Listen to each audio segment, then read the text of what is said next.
Hello guys, in this video I'm going to show you how to set Pinterest notifications inside the Pinterest app. First, we have to open up the app, and here it opens up in the home menu.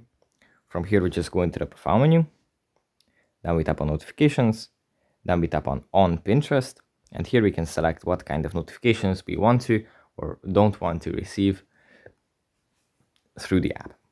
So these are going to appear as a badge or as a notification sent by Pinterest here in the top part of your screen where you receive notifications.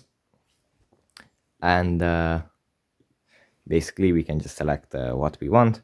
For example, if we don't want saves, pins, our pins that have been saved, or new pins from people, we can just tick these boxes off.